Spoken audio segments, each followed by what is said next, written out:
Hello বন্ধুরা, কেমন আছেন সবাই? আশা করছি ভালো আছেন। আমিও ভালো আছি।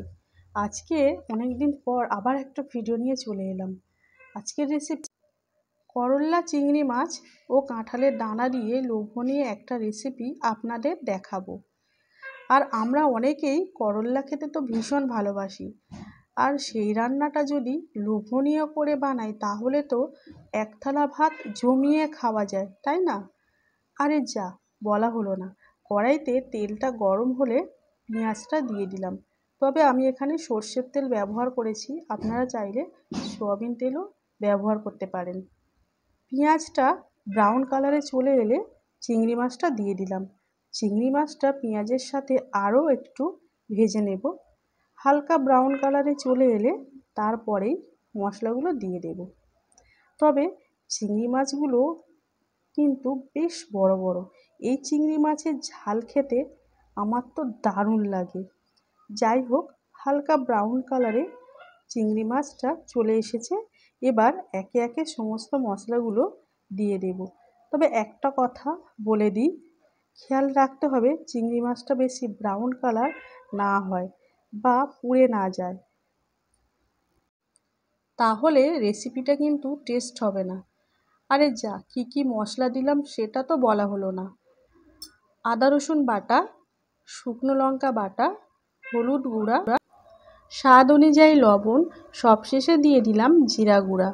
এবার সমস্ত উপকরণগুলো কষে নেব। আমি চিংড়ি মাছের সাথে মশলাটা খুব ভালোভাবে কষিয়ে নেব, অল্প অল্প করে জল দিয়ে 2 থেকে 3 বার কষিয়ে নেব। কারণ সবজি বা মাংসতে মশলার পরিমাণ ঠিকঠাক থাকলে আর কষানোটা যদি ঠিকঠাক হয় তাহলে সেই রান্না কিন্তু অন্যান্য রান্নাগুলোকে হার মানিয়ে দেবে।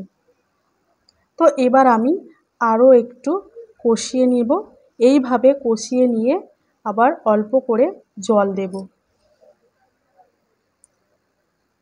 তো এইভাবে 2 থেকে 3 বার আমি কষিয়ে নেব, যাতে কাঁচা মশলার কোনো গন্ধ না থাকে আর চিংড়ি মাছটাও মশলার সাথে মাখামাখি হয়ে যায় যাতে। তো এরপর সামান্য জল দিয়ে কিছুক্ষণ নাড়াচাড়া করে ঢাকা দিয়ে রেখে দেব, যাতে উচ্ছে ও কাঁঠাল দানাটা সিদ্ধ হয়ে যায়।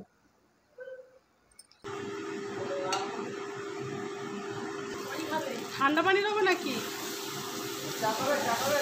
এখান থেকে একটু ভরে না।